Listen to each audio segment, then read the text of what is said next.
네, 안녕하세요. 신박사 인사드리겠습니다. 2020년 8월 20일 오전 신박사의 스마트 리포트입니다. 음, 문득 8월 20일, 8월도 거의 다 지나가네요. 예, 시간 정말 빠른 것 같습니다. 지금 뭐 우리나라가 지금 코로나 때문에 다시 또 굉장히 신경이 곤두세워지는 그런 어떤 시점이 되는 것 같은데요. 모쪼록 가을 되기 전에 이게 어느 정도 좀 급한 불이 꺼졌으면 하네요.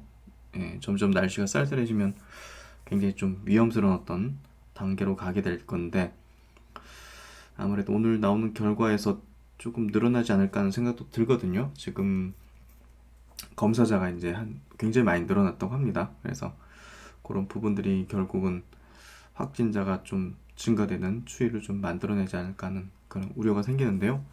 다들 생활 방역 잘 하셔서 극복해 나가야 될 것 같습니다. 이번 시간에 짚어볼 큐리언트는 조금 바이오 종목 중에서도 생소한 편이죠. 예, 이 기업이 또 주주수도 굉장히 적어요. 한 7,000명 정도? 그러니까 많은 투자자의 관심권에서 좀 들어있지 않은 그런 종목인데요. 음, 제가 볼 때는 이 종목이 굉장히 뭐랄까 큰 퍼포먼스를 낼 수도 있는 그런 잠재력이 있다고 생각해요. 특히나 이제 지금 시가총액 규모 자체가 한 2천억대거든요. 3천억이 안 되는 규모이기 때문에 결국은 지금 제약바이오 섹터 자체가 코로나 관련주가 가장 부각되고 높은 어떤 밸류를 받는 어떤 그런 과정 속에 있는데요. 결국 바이오 전체가 이제 또 수급이 돌 거예요. 결국은 예, 웬만하면 오르지 않는 바이오주는 없을 거예요. 그런 측면에서 볼 때 또 모멘텀을 가지고 있는 하반기 모멘텀이라든지 좀 임박한 어떤 모멘텀들을 갖고 있는 바이오 기업에 대한 관심이 분명히 불 겁니다. 예, 그러니까 우리가 투자를 할 때는요, 지금 시장 지금 상황에서의 현상만을 계속 분석하고 대응을 하는 게 아니라 향후에 어떤 트렌드가 불을 건지, 어떤 종목군들에 대한 관심도가 투자자들이 높아질 건지를 선제적으로 좀 예상할 수 있어야 된다 생각해요. 이런 프로세스를 경험이 있어야 이제 이런 걸 좀 할 수 있겠죠. 예. 결국은 바이오 섹터가 이제 전체가 한 바퀴씩 돌 거라고 생각하는데 그 중에서 임상 모멘텀을 가지고 있는 크게 갖고 있는 기업들이 한번 불 거라고 생각해요. 그 중에 하나가 이제 제가 볼 땐 큐리언트라고 생각하고요. 모멘텀 측면에서는 면역 항암제가 이제 본격적으로 미국 일상에 이제 돌입할 예정이고요. 승인은 받은 상태입니다. 그리고 이제 아토피 피부염이 이상 후기까지 완료했어요.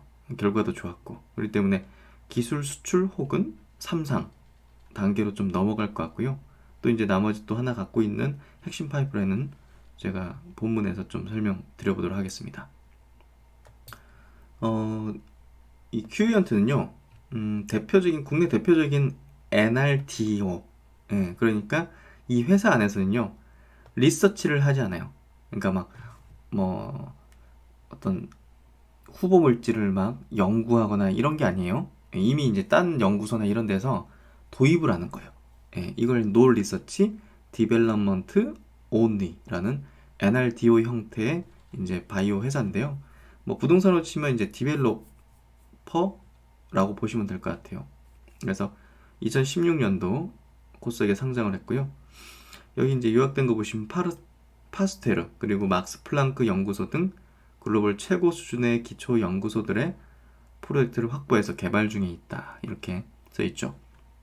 그래서 결국은 다른 데서 연구하는 걸 가져오기 위해서는 글로벌 네트워크가 줘야겠죠. 그 글로벌 네트워크의 수준이 어떤지에 따라서 이 기업의 밸류를 결정하게 되는 거거든요. 그래서 그런 부분에서 굉장히 네트워크가 좋다는 걸 좀 우리가 알고 있어야 되고요. 그래서 이제 NRDO란 신약 개발 과정에서 후보 물질을 직접 발굴하는 대신 유망한 물질을 외부에서 도입해서 개발에만 집중하는 사업 방식이다. 이후 후기 임상 단계에서 글로벌 제약사에게 라이센스 아웃을 함으로써 라이센스 인, 라이센스 아웃의 선순환 구조가 선순환이 가능한 구조다. 그래서 딴 데서 연구소에서 도입해서 그냥 글로벌 뭐 빅파마나 이런 데다가 파는 이런 어떤 중간 단계 디벨롭 기업이라고 보시면 되고요. 큐리언트는 외부 기초 연구소로부터 도입한 초기 과제를 과제별 기능별로 다양한 외부 연구기관에 위탁하여 연구 개발을 수행하고 있다. 그래서 위탁해서 연구를 한다. 자체적으로 하지 않고.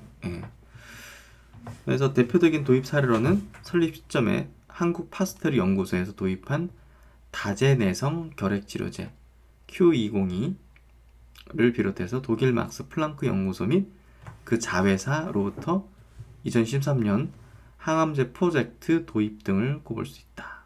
그래서 NRDO에게 가장 중요한 역량은 기술력이 높은 기초 연구소들로부터 프로젝트를 확보하는 것이다.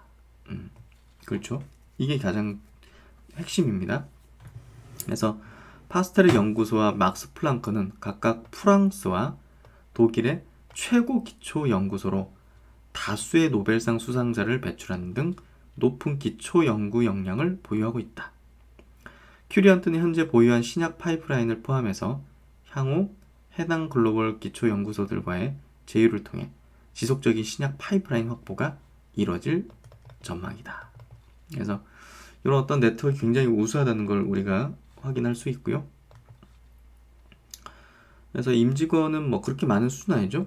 연구개발 18명, 경영관리 7명. 그리고 주주가 우리가 특이하니까 좀 봐야겠죠. 기관들이 많이 있습니다. 이제 제약바이오 전문 투자한다는 이제 운용사 쿼드 자산운용, 한국 파스텔 연구소가 이제 최대 주주, 미래에셋 자산운용 9%, W 자산운용 5%, 대표이사 이제 남기현 대표이사 3%, 그리고 뭐 VC들도 있어요. 하나자산운용 7%, 1%. 그러니까 기관들이 굉장히 많이 있다는 걸 우리가 좀 알 수 있죠. 그만큼 이 기업에 대한 기술을 네트워크를 굉장히 신뢰를 하는 거죠. 그래서 주요 주주는 이렇게 되어 있고 올해 이제 3월달 기준으로 한국 파스텔가 최대 주주. 쿼드 자산운용이 13%로 많긴 하지만 이게 실질적으로 이제 단순 투자로 등록을 했기 때문에 여기 파스텔 재단이 최대 주주 역할을 하고 있고요. 아까 이제 말씀드린 대로 소액 주주가 7,000명밖에 안 돼요. 이게 어떻게 보면 주가가 상대적으로 좀 가벼울 수 있다? 이렇게 좀 표현할 수도 있고요. 그리고 기관들이 많다는 거는 뭐 신뢰성에 대한 어떤 장점도 있지만 단점으로는 이 기관들은 법인 자금이잖아요. 이제 위탁한 어떤 운용 자금이라든지 그렇기 때문에 어느 정도 목표한 수익률이 도달하면 내다 파는 경향이 있단 말이에요. 그래서 어떻게 보면 이런 부분들이 수급적인 어떤 부담이 될 수는 있다. 그 정도로 좀 해석할 수도 있습니다. 장단점이 있다 이렇게 보면 돼요. 그래서 이 기업의 이제 주요 파이프라인은 세 가지 분류로 되는데요. 첫 번째는 항암, 그리고 두 번째는 항생제 계열, 그리고 세 번째는 항염증. 그래서 여기서 이제 제가 볼 때는 핵심은 면역항암 쪽이 될 거라고 생각해요. 그래서 Q702라고 하는 이 부분 면역항암제 이 부분이 이제 미국의 임상 1상 올해 들어갈 예정입니다. 그리고 두 번째로 이제 중요한 포인트는 아토피. 아토피성 피부염이 이게 이제 임상 2상을 완료했거든요. 후기까지 완료했어요. 그러니까 이런 걸 따지면 시가총액이 지금 3천억이 안 된다는 건 조금 시장에서 제대로 평가를 못 받고 있는 게 아닌가. 저는 그렇게 좀 상대적으로 다른 어떤 바이오 기업과 비교해서 상대적으로 좀 그런 어떤 부분이 좀 있다 생각하고요. 항생제 쪽으로 이제 다제내성, 이제 내성이 좀 생긴 결핵 이제 치료제 임상 2위상을 이제 진입할 예정입니다. 그래서 다 이제 US 미국 임상이고요. 요거 이제 다국가 임상. 그래서 이 세 가지가 이제 핵심이라 보시면 될 것 같고요. 역시 이제 여러 가지 다국가의 이제 특허 출원을 이제 이렇게 했다는 부분들도 다 IR 자료에 있는 내용입니다. 확인하면 될 것 같고요. 그래서 이제 첫 번째로 확인할 포인트는 다제내성 결핵 치료제 후보군을 한번 체크를 해볼게요.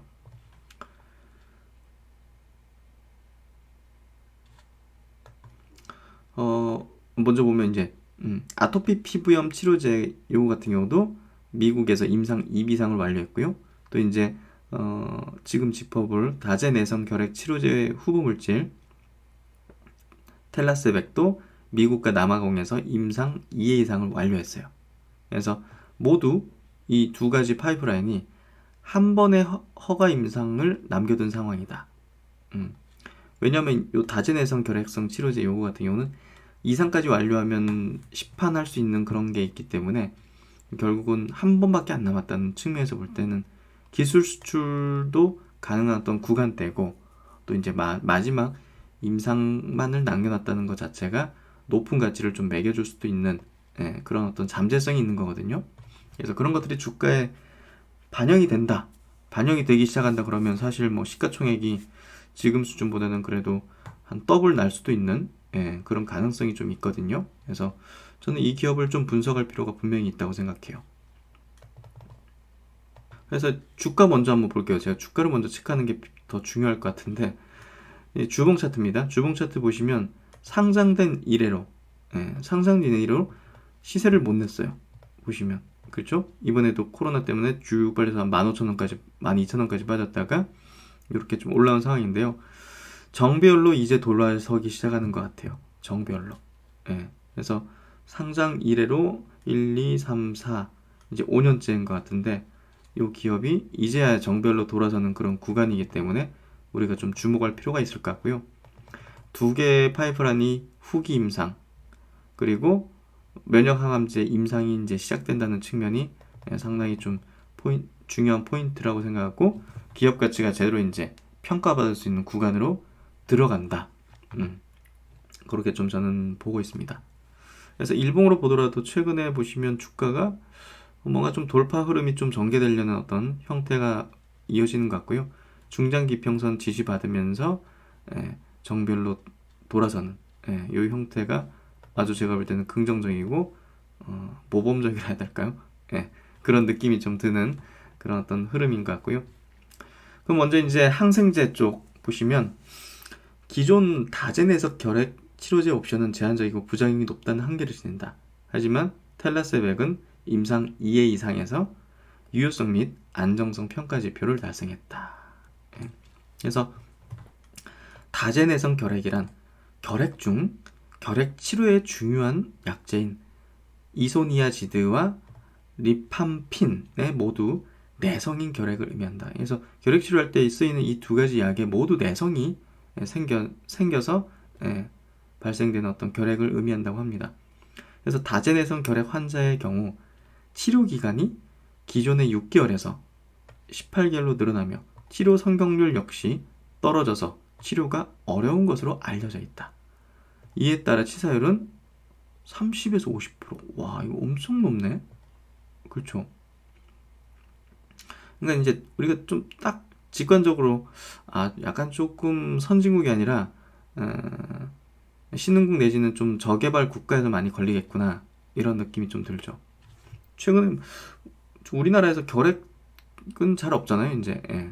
그래서 WHO에서 따르면 다제내성 결핵 신규 환자는 약 56만 명 수준으로 추정되며 인도, 중국, 러시아 등 주로 신흥국에 환자가 다수 분포한 것으로 알려져 있다.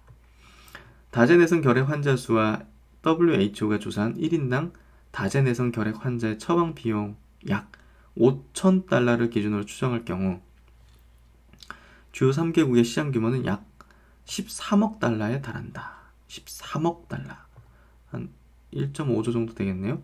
다만 현재 시판된 의약품은 얀센 거, 오츠카 제약이 이런 거 등 세 가지로 내성균을 치료하기 위한 병용 처방법이 제한적이고 부작용이 역시 높다는 점에서 한계를 지닌다. 그래서 시장 규모가 지금 현재 그렇게 큰 건 아니지만 이게 지금 현재 쓰이고 있는 약 자체가 상당히 좀 제한적이고 부작용이 크다는 단점이 있네요. 그래서 이 효과만 있으면 뭐 시장을 잠식할 수 있는 여지는 있겠네요. 그래가지고 보시면 일반 결핵 환자 장기 처방에 따른 내성 발생이 굉장히 위험하다고 합니다. 그래서 이런 어떤 많이 쓰이는 약들을 6개월 이상 장기 투약을 할 경우 이제 이런 뭐 일이 발생한다고 하는데요. 효능과 부작용을 동시에 해결할 수 있는 first in class 최초 신약 후보 물질이기 때문에 기대를 좀 해볼 수 있을 것 같고요. 역시나 이제 first class고 지금 뭐 없으니까 이 약 자체가 지금 내성에 이제 맞는 약이 제대로 된 게 없다 보니까 희귀의약품으로 지정됐고 2015년도에 그리고 패스트트랙 신속 심사를 해주겠다 해가지고 가속 승인 이렇게 좀 예정이 있다고 합니다. 그래서 2비상 완료 후에는 조건부 허가 완료 후 우선 심사권 획득 예정이 있다. 그래서 2예상까지 이제 완료됐기 때문에 2비상 2비상이 이제 들어갈 예정이라는 측면, 마지막 임상을 남겨뒀다는 측면이 모멘텀으로 좀 작용되겠죠. 그리고 이제 제가 볼 때는 이제 큐리언트의 미래 주가의 퍼포먼스를 내줄 분야, 역시나 이제 면역 항암제입니다. 현재 제가 볼 때는 이게 가장 그 미래 가치를 업사이드 시켜줄 수 있는 파이프라인이라고 생각하고요. Q702는 AXL, MER, CSF1R을 3중 전해하는 요 세 가지를 3중 저해하는 기존의 면역 항암제 후보 물질, 세 타겟을 동시 저해하는 기전은 Q702가 유일하다. 이 세 가지 물질이 뭔지 여기서 좀 보면 될 것 같은데요. Q702는 이 세 가지 물질을 3중 저해하는 기전의 first in class, 그것도 경구용, 우리가 그냥 경구 투여하는, 보통 이제 항암제는 다 주사제잖아요. 거의 다. 경구용은 굉장히 좀 뭐랄까 기대를 좀 모으죠. HLB가 이제 경구용이거든요. 그래서 싸게 만들 수 있고 그런 부분이 있죠. 그래서 이제 Q702는 면역을 활성화하면서 동시에 타깃 치료제로서의 항암 효과를 낸다는 특징을 지닌다. 특히 Q702가 저해하는 AXL과 MER의 경우 다양한 적응증에 관여하는 것으로 알려져 있다. AXL의 경우 약물과 면역의 내성을 일으키는 EMT에 관여하는 물질이며 AXL과 MER은 암과 바이러스 감염 시에 이에 대응하기 위한 선천 면역 반응을 방해하는 것으로 알려져 있다. 또한 CSF1R은 종양 미세 환경을 조절하는 물질로, 이거 우리 학습한 적 있죠? 매드백도에서. 종양 미세 환경을 조절하는 물질로 종양 관여 대식 세포의 분화와 골수율의 면역 억제 세포를 자극하여 면역을 억제하는 기능을 수행한다. 이처럼 내성 발생과 면역 억제에 관여하는 이런 물질을 동시에 저해하는 역할을 수행하는 Q702는 내성을 최소화하면서 면역을 정상화시키는 작용을 수행하는 면역 항암제로서의 가능성을 나타내고 있다. 와, 그러니까 저도 이제 많은 신약 기업들을 이제 분석하고 이제 파이프라인을 이제 보지만 이거는 정말 처음 본 것 같아요. 내성을 최소화하고 면역을 정상화시키는, 이게 또 최근에 또 각광받는 트렌드가 종양 미세 환경 조절하는 거거든요. 이게 이제 암세포뿐이 아니라 암세포 주변에 있는 여러 가지 어떤 뭐 줄기세포라든지 이런 환경들, 암세포를 막 더 자라게 만들고 암세포 주변에서 면역세포를 저해하는 그런 것들을 그런 것들을 이제 막아주는, 그런 것들을 수행하는 역할을 하는 이제 약이 트렌드하거든요, 최근에. 그런 측면에서 볼 때 큐리언트의 이 Q702는 이 항암제 섹터 내에서도 트렌드한 그 부분을 반영하는 거죠. 같은 섹터 내에서도 새로운 바람이 불거나 점점 이제 커져가는 어떤 분야라면 사실 이제 그 기대 가치를 크게 바라볼 수 있는 거거든요. 그런 측면에서 볼 때 이 큐리언트의 Q702는 현재는 모르겠습니다. 그렇게 주목받지 못하고 있는 듯 하지만 미국 임상 들어가서 뭐 중간 결과나 이런 것들 나올 때쯤 되면 상당한 기대를 가지게 될 거라는 거를 저는 느낌적으로 좀 오는 것 같아요. 그래서 보시면 뭐 비슷한 피어 그룹들 이런 걸 연구하는 기업들이 어느 정도 가치를 매기는지를 여기서 말해주고 있어요.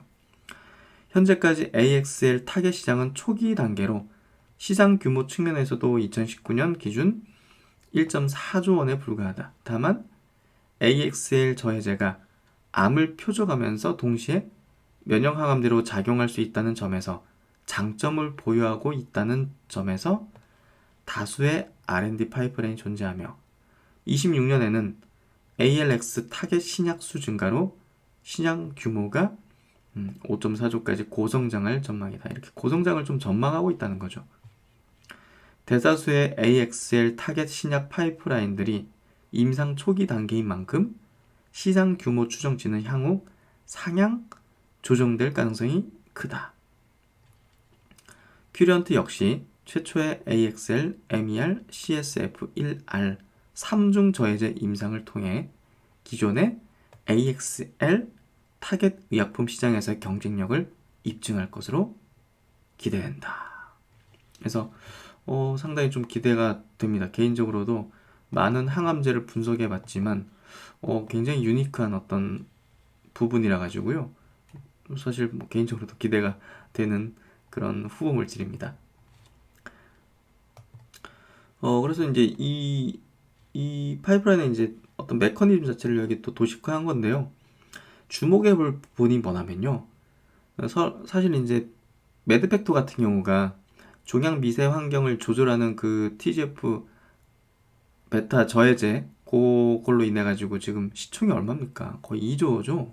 예. 그러니까 그게 키트루라랑 또 이제 같이 병용 임상을 하거든요. 그러니까 결국은 이제 Q702도 병용 임상할 가능성이 높죠. 병용 임상 글로벌 빅파마 블록버스터 면역 항암제랑 같이 병용 임상으로 나가게 될 거예요, 결국은. 그래서 종양 미세 환경 변화를 통한 단독 면역 항암 효과 및 면역 관문 억제제 병용 시너지 극대화. 해서 결국은 이제 병용 임상을 아마 하게 될 거고 그게 주목받게 될 거라고 저는 생각을 합니다.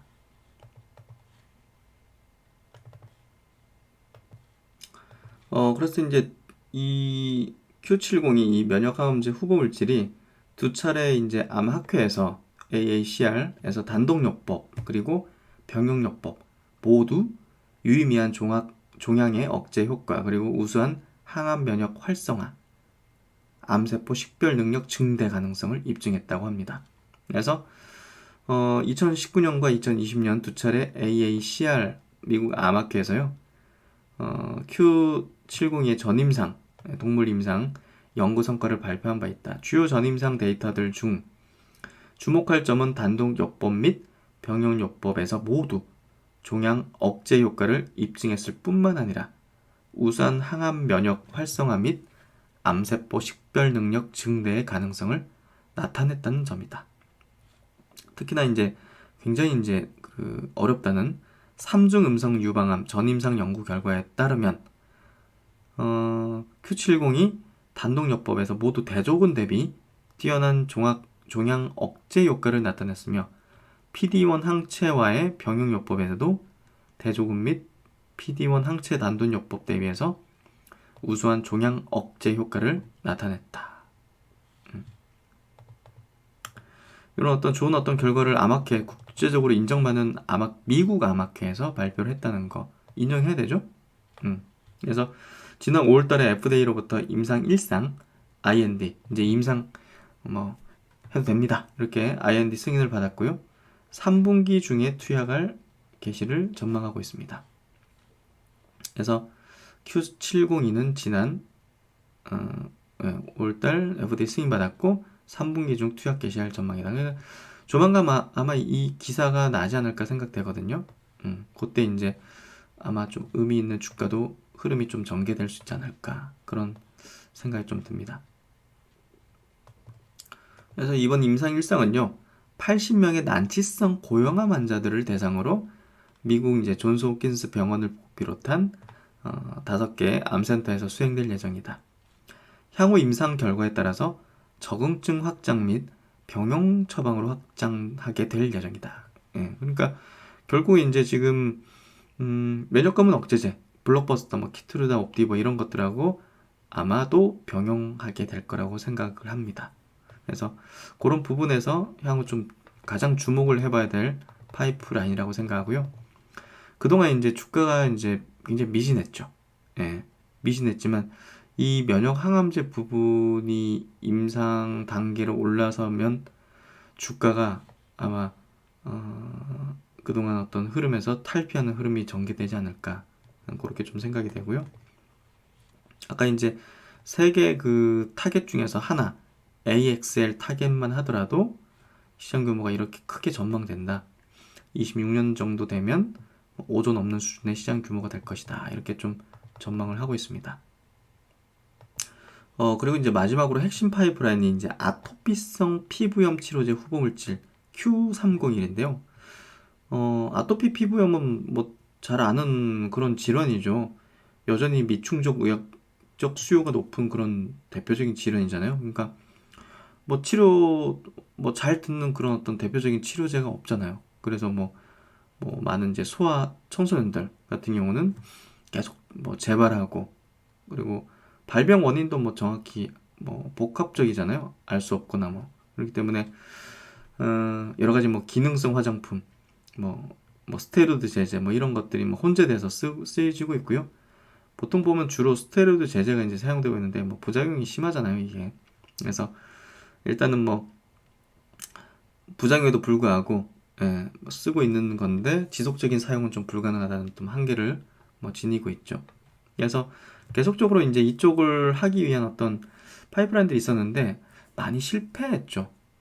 그래서 큐리언트에 대한 기대도 그렇게 크게 하지 않았던 것 같은데 이 시장에서도 근데 이게 후기 임상에서 굉장히 좋은 결과를 발표했거든요. 그래서 3상 진입 혹은 이 정도에서 기술 수출 이런 기대감이 지금 굉장히 높아지는 2020년이에요 지금 하반기.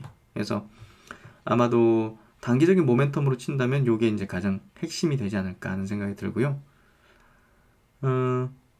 이를 극복하기 위해 현재 아토피성 피부염 치료제로 FDA 승인을 획득한 대표적인 의약품은 리제온의 사노피의 인터루킨 13 억제제, 듀피센젠트, 그리고 화이자의 뭐 에크리사, 이런 어떤 제품이 있다고 합니다. 그래서 이제 시장 규모를 한번 보면요, 시장 규모가 적지가 않죠. 결국은 제대로 된 약은 없지만, 뭐 FDA 승인된 건 있긴 하지만, 뭐 이거 스테로이드 제제, 뭐 여러 가지 기능성 화장품 이런 거 다 친 것 같아요. 다 쳐가지고 지금 현재 뭐 한 꽤나 되네, 10조. 그리고 이제 계속 커질 거니까 뭐 20조 규모, 27년도 이렇게 예상하네요. 그러니까 이 시장이 적지 않다는 거죠. 대부분의 시장을 지금 여기 보시면 미국이 이제 대부분의 시장을 갖고 있죠. 뭐 의약품 시장이 커서도 그렇긴 하지만 모르겠어요. 아토피 환자가 월등히 많은 것 같은데요, 미국이. 그렇죠. 다른 나라랑 완전히 차이가 크네요. 그래서 이제 경쟁 지금 시판된 FDA 승인받은 이제 듀피젠트라고 불러야 되나? 듀피젠트 같은 경우 2019년도 연간 매출액이 2.8조 오늘 기록 중인 블록버스터 의약품으로 아토피성 피부염 등 습진 치료제로 승인을 획득했다. 그래서 이게 지금 와 거의 3조네요. 엄청난 규모인데요. 그리고 이제 두 번째 또 아까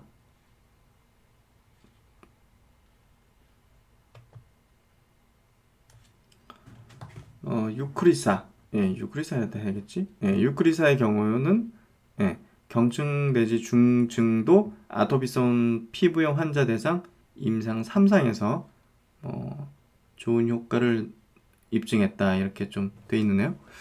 그래서 다만 두 의약품을 포함해 현재까지 개발 및 개발 중인 다른 기존의 비스테로이드성 아토피성 피부염 치료제들 모두 30% 내외의 치료 효과를 나타내고 있는 만큼 시장 장악력을 보유하기는 어려운 상황이다.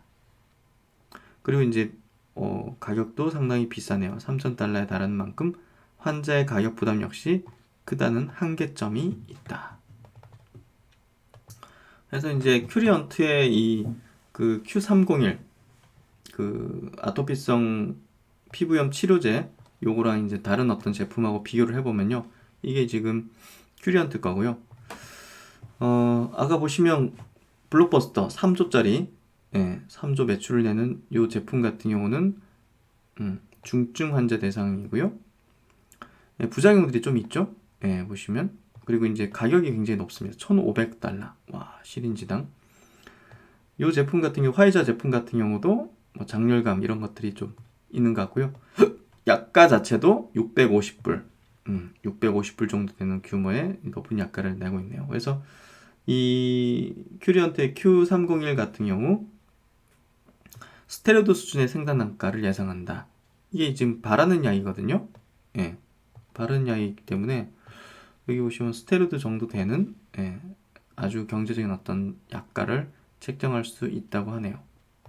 그래서 이런 점들이 효능만 뭐 비슷한다거나 하면 상당한 경쟁력을 지닐 수가 있겠죠. 그래서 신한증권 리포팅의 일부를 보면요, 2020년은 기존 파이프라인에서의 가시적인 성과와 첫 항암제에서의 미국인 임상 진입이라는 도약의 해가 될 전망이다. 그래서 저도 이제 굉장히 공감하는 그런 내용이고요. 기업가치 재평가가 필요하다. 2020년이 기업가치를 좀 재평가할 수 있는 구간이고, 기술적으로도 정별로 돌아서는 구간이고, 바이오 장세고 강세장이고, 이 기업에 분명한 어떤 기업가치 레벨업 할 수 있는 그런 파이프라인들의 어떤 단계고, 그래서 제가 볼 때는 시총이 2,600억? 이거는 저평가 아닌가? 이런 생각이 좀 들고요. 2020년은 그동안 큐리언트가 보유 중인 파이프라인들에서 가시적인 성과를 거둘 가능성이 높은 해가 될 것으로 판단한다. 기존 주력 파이프라인들이 후기 임상 단계 진입, 앞선 임상 연구에서 유의미한 효능을 입증한 만큼 기술 이전 가능성은 높다. 한편 현재 기업 가치는 글로벌 피어 기업 또는 파이프라인의 가치와 비교할 경우 기존의 주요 파이프라인인 다자내성 결핵 치료제, 아토피성 피부염 치료제, 가치뿐만 아니라 향후 핵심 사업 영역으로 부각될 항암제 파이프라인의 가치를 충분히 반영하지 못하고 있다고 판단한다. 그래서 피어 그룹들이 이렇게 그 인수되고 뭐 이게 파이프라인 딜되고 하는 금액을 보면 이게 왜 파이프라인이 이렇게 이 기업이 이렇게 싸게 거래되고 있지 하는 생각이 들 정도인데요. 보시면 요거 ALX 단독으로 임상 1 이상을 진행 중인 노르웨이 소재 바이오텍 이 기업이 약 3,300억의 시가총액으로 거래되고 있으며 이 하나로 이건 3중인데 3개를 아예 3중 저해제인데 이건 단독인데도 이 정도 시가총액이고, 2011년에는 CSF1R 저해제 요 하나 전임상 파이프라인 보유한 요 기업이 요 다이치 상코에게 1조 원에 매각된 사례가 있다. 텔라세백 이 다제내성 결핵 치료제 같은 경우 우선 심사권 조건부 허가 획득하면 이제 수령 가능한 우선 심사권이라는 게 있거든요. 이게 이제 1,100억 정도 가치를 받고 있다. 그리고 이제 그 아토피 피부염 치료제 같은 경우는 유사한 연고제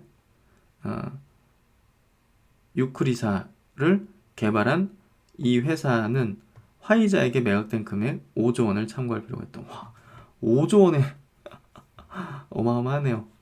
하여튼 피어그룹 대비해서는 좀 저평가되어 있는 건, 글로벌 피어그룹 대비해서는 저평가되어 있는 게 사실인 것 같고요.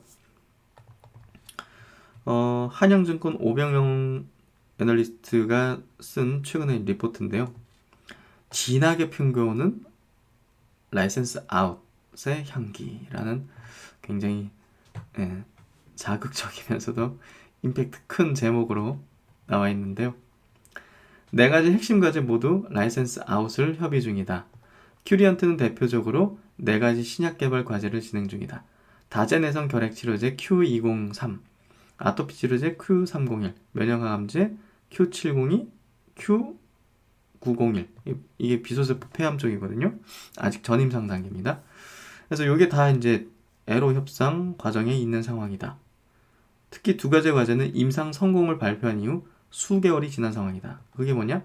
다제내성 결핵 치료제, 아토피 피부염 치료제. 애로 계약을 하기에 최고로 적절한 시기라고 볼 수 있겠다. 또한 해당 과제들을 더 이상 추가로 개발할 의지가 없으면 여기서 팔 생각이다. 그래요? 회사하고 접촉을 해서 얘기를 들은 건가? 따라서 하반기 중 최소 한 건의 계약을 예상해 볼 수 있다. 그 어느 때보다 큐리언트에 대한 관심이 높아질 때라고 판단한다.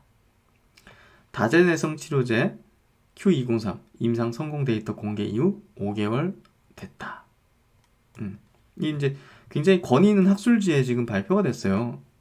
예, 그래서 2회 이상 결과가 굉장히 우수하다는 거고요. 빅파마 관심을 받고 있다고 하는데 딜이 될지 한번 지켜보자 이렇게 좀 쓰신 것 같고요. 그리고 이제 아토피 피부염 치료제 임상 성공 데이터 공개 이후 3개월 됐다. 지난 5월달에 이제 2비상 최종 종료됐고요. 굉장히 대성공, 성공적인 결과를 발표했습니다. 그래서 예전부터 많은 기업하고 애로를 논의해왔던 물질이다. 2비상 데이터 공개 이후 3개월이 흘렀다. 마찬가지로 에러가 나오기에 적기로 판단된다. 하여튼 뭐 나올 수도 있을 것 같고요. 근데 이 시점에 대해서는 그 누구도 알 수가 없어가지고요. 사실 뭐 하지만 이제 이걸 예상하기보다는 지금 구간에서 이 정도의 모멘텀들을 갖고 있는 파이프라인이 있는데 밸류가 이 정도야? 이 기업은 지금 전환사채나 이런 것도 없어요. 예, 그런 측면에서 볼 때 희석 효과도 없는 측면에서 본다면 사실은 이제 그리고 이제 디벨롭 전문 기업이기 때문에 야 이거를 삼상 가겠나? 예, 그렇거든요. 사실은 이걸 삼상 갈 가능성이 굉장히 희박한 거거든요. 사실은 뭐 그런 측면에서 본다면 삼상 가려면 어떻게 해야 되겠어요? 유증해야겠죠. 아니면 전환사채 발행해야겠죠. 그런 기사가 나올 수도 있고요. 에러에 잘 안 된다면 근데 에러가 될 가능성이 상당히 있을 것 같아요. 보니까. 그리고 이제 중요한 건 첫 번째 딜이다. 결국은 어떤 기업이 첫 번째 딜을 성사시키는 게 나머지 갖고 있는 파이프라인에 대한 어떤 기대 가치도 높일 수 있는 거거든요. 오스코텍 같은 기업이 대표적이죠. 뭐 한올파이오파마 이런 것도. 그래서 면역항암제 두 가지가 있다. Q702는 미국 임상 1상을 승인받았으며 Q901은 전임상 중이다. 두 개 물질 모두 독특한 기전의 물질로 아까 제가 설명드린 것처럼 내성과 함께 면역항암제 이런 어떤 기능을 갖고 있는 거죠. 그래서 초기 단계 에로를 노리고 있다. 큐리언트가 좋은 신약 후보 물질들을 보유하고도 항상 저평가받았던 이유는 결국 딜이 한 건도 없었기 때문이다. 디벨롭 전문 회사인데 딜이 한 건도 없어? 이게 이상 후기까지 올 때까지 없어? 네.